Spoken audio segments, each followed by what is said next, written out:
Hey everyone, welcome to my mother freaking channel, mother freaker. Okay, well maybe don't shake the camera, Cassandra. Hello everybody, welcome back to the channel. Happy National Birthday. National Bird Day, not birthday. If you didn't get that the first time, can you shut the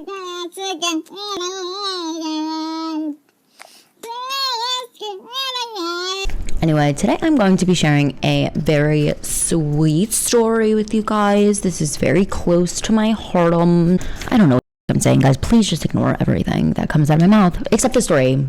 This is really cute. You're going to want to hear that. So if you may or may not know, I live in New York. We've lived here for a little bit over a year, and I moved here with my boyfriend and my cat, Leah. We came from Northwest New Jersey. If you know anything about Northwest New Jersey, it's just a bunch of farms and like wildlife. One thing I was really worried about moving here was that my cat's favorite thing to do in the entire world was to stare out the windows at birds, squirrels, all of the wildlife in New Jersey. And when we first moved here, she was looking out the windows and it just wasn't the same. You know what I mean? There was nothing for her to look at. She was literally just looking at buildings and sky. Obviously not the same. And when we first moved here, she was sick. She was experiencing like the skin issue before we had moved here. And I kind of thought it was because there was another cat in the house that I lived in previously, and she was okay with him, but she still prioritized her alone time. She did not want to be near him at all times, you know what I'm saying? And he wanted to be near her at all times, so I kind of thought it was just like stress. And he is such a sweet boy, okay? Let me just say, love you, Pablo, if you're watching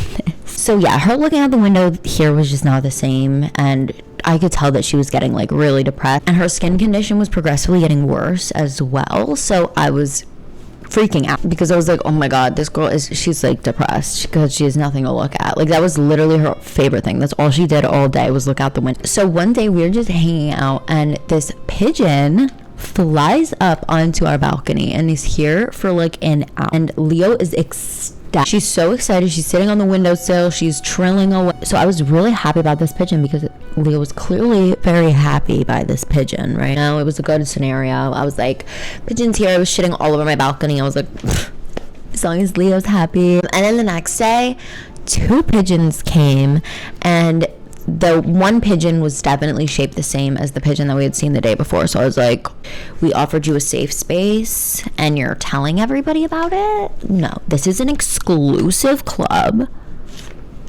balcony for the pigeons, obviously. So these pigeons were like huddling under our balcony furniture, and they kept coming back every day. So I was like, this is amazing. Leo absolutely loves watching these pigeons. But let her know, I'd be like, they're here for you, girl. Just letting you know, they're here for you. Obviously, because she's my daughter. What is a mom for if not to gas the hell out of their daughter and say, everybody's here for you? Leo was so happy, and I also really enjoyed watching and seeing them because I believe in signs, and my Nana had passed away literally the day that we moved into this apartment. I was so scared about Leo being sick because it seemed like I was taking her to the vets and everything, and they had no idea what was going on with her, and she wasn't getting any better, and I was really, really stressed out. I don't know, in the moment, and even still now, I feel like she sent us those pigeons to kind of redirect our focus, make Leo happy, because I feel like her being away, being taken away from the only home that she's ever known since she came home with me, and not having anything to look at when she looks out the windows kind of made her really depressed, and it made her sickness worse. Yeah, so whether or not you think it's a sign for my Nana, it is. So these pigeons kept coming back, and they were like fornicating underneath our fucking balcony furniture. I was like, whatever, you know what I mean? Like, if my children are gonna have sex, at least they do it in my house. One day, I'm like looking under the furniture. You've seen the videos of me looking at these fucking pigeons already. You can see I was like looking under the furniture at them and everything. We spot an egg. And I'm like, okay, I don't know. I was like, I just wasn't sure if they were going to be able to get everything up here. I was like, okay, well, you just put the responsibility on me now. Now I'm going to have to take care of your guys' fucking children. This is exactly why I'm pro-choice. I didn't sign up to raise any babies. Anyway, since I felt this immense responsibility, just draping over me to take care of these pigeons. I was obviously doing a lot of research on the Google because I was like, I have no idea how to take care of pigeons. So everything online literally told me to smush these eggs to get rid of the pigeons on my balcony so that the pigeons would stop coming back.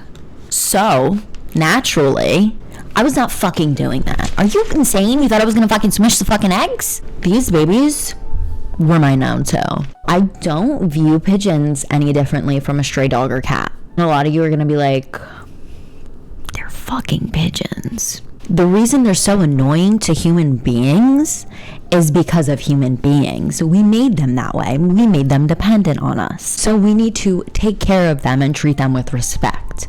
No, that doesn't mean inviting them in your freaking home like you would a stray dog or cat, but you still need to treat them with respect. We need to treat every animal with respect, but pigeons specifically get treated with so much disrespect and are handled so improperly that they need to be advocated for. So that's what I'm here doing because I am now a pigeon myself. So after some inspection, I discovered that there were actually 3 eggs. Okay, we were having freaking children. Honestly, I was just really excited because anytime I was looking stuff up, it was saying that it's like super rare to see baby pigeons. I thought that was really freaking cool.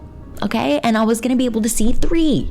So because our balcony is so small and there is a lot of furniture out there, the pigeons were having a hard time getting to the nest every day. So I was having to move the furniture frequently. So I would have to open the door to move the furniture. One day, Leo ran out there and scared them so bad.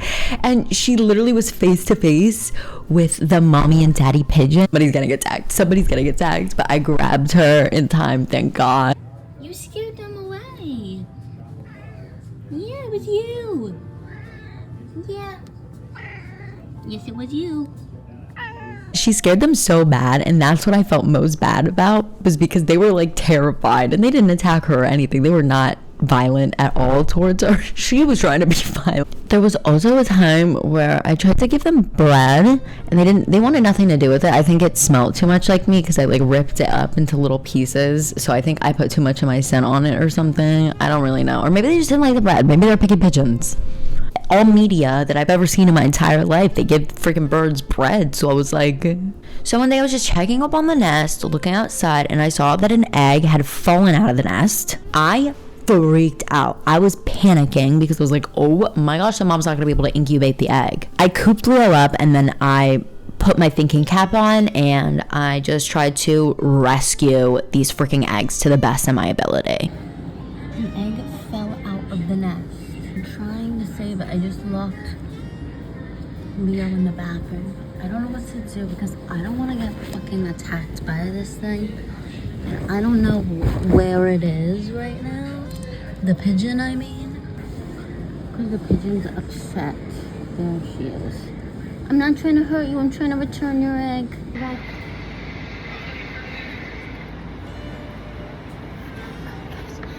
I don't want to get attacked. I really don't. Okay. So yeah, after that, I had to rescue this egg more than once, and that was a little concerning to me. So I was looking stuff up about it, and it said that it probably just didn't get like incubated enough, so the mom was pushing it out because it was rejecting the egg. It was just an egg. Like, it wasn't, there was no chick inside. You know what I'm saying? I don't know if that's what baby pigeons are called. Are they fucking called chicks? Who am I asking? So yeah, one of our triplets did in fact not make it. We were having twins! So I was so excited to have twins because I was supposed to be a twin. She unfortunately did not make it. I said there could only be one of us. And you know what? That's probably why I have personality disorder, because I'm actually 2 people. So yeah, anyway, I've always wanted to have twins if I was ever going to have children, because I didn't get to experience having a twin. I did have twin best friends growing up, and that was really cool. But they like would literally beat the shit out of each other all the time. So when I was a kid, they made me really happy that I didn't have a twin. But now that I'm older, I'm like, damn, I really missed out on something, you know what I mean? And then the day finally came where our babies were born. I literally have videos of them learning to pick their heads up minutes after they were born, and it's so freaking cute. They're so little and so freaking fluff. Another fun fact, they were actually born on July 29th. If you know anything about Leo, she is named Leo because me and her have the same birthday and we're Leos. So, because they are also Leos, born in the Leo time frame, I named them Leo Jr. and Leonardo. I have no idea their genders. I don't know how to tell pigeon genders. Again, guys, I'm not a zoologist. Mom and Dad would leave during the day, I'm assuming to go get food and more materials for their shelter, I guess. I don't know what birds do during the day. I didn't follow them. They would like leave during the day, so I kind of feel like me and Leo were like their babysitters, you know what I mean? And I took it very seriously. I was taking this job so freaking seriously, and there was a couple times where I had to scare off predator birds. Just saying. It was so much fun to watch these birds grow up. I watched them fly for the first time. I watched them pick their heads up for the first time. And it was just beautiful. It was such an amazing experience that, you know, not a lot of people are ever going to be able to get. Before anybody comes for me, I just have to say, I will be cleaning my balcony up, okay? I'm not going to leave this to my building to take care of. I'm not going to be a fucking dick. It was so much fun to watch them grow up. It felt really, really special. And I feel like it really helped Leo a lot. She progressively got so much better. She has not, knock on wood, had any issues this year with her skin. She's been doing so amazing. I love her so much. Leo's my best friend, okay? I don't care what anybody says.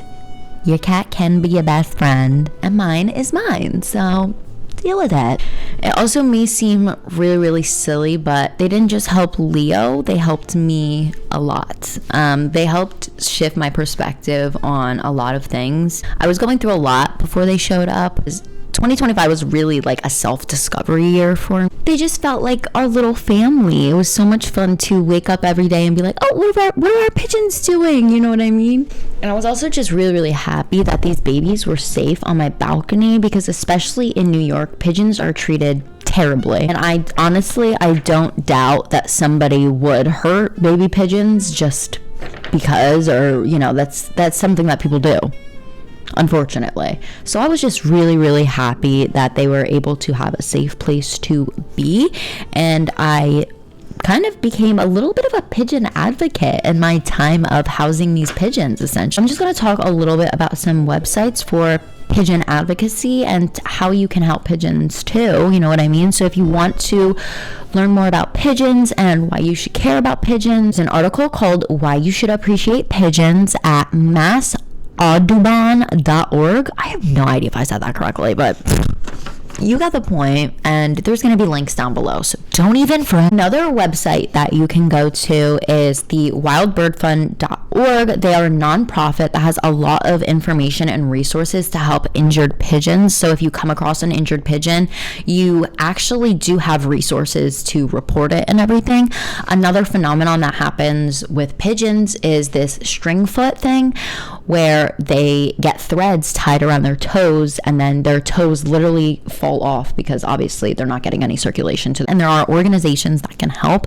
They literally rescue the birds, take off all of the string on their feet and everything, and then they release them back into the wild. Here's the website for that. I didn't write down the Stringfoot website, but here is a website for it. If you go to nycprc.org, there's a lot of info about baby pigeons, stories about pigeons, help, etc. And then an advocate who talks a lot about pigeons and pigeon advocacy and what you need to do and just information is the Brooklyn Mother Pigeon. She is absolutely incredible, and she makes these really, really cute pigeon soft sculptures and other wildlife too, out of recycled materials and fabric, because they're all doing amazing things for pigeons.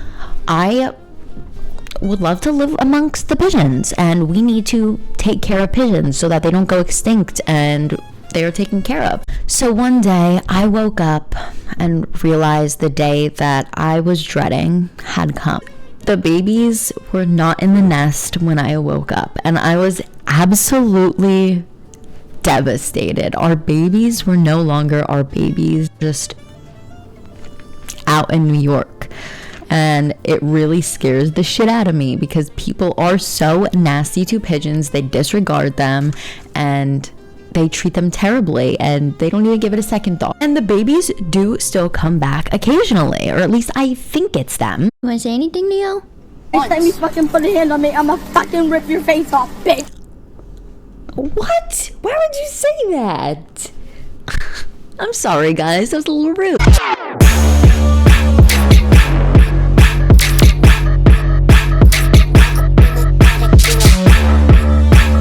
Watch this video and you still go out there and you're mean to pigeons, there's something wrong with you.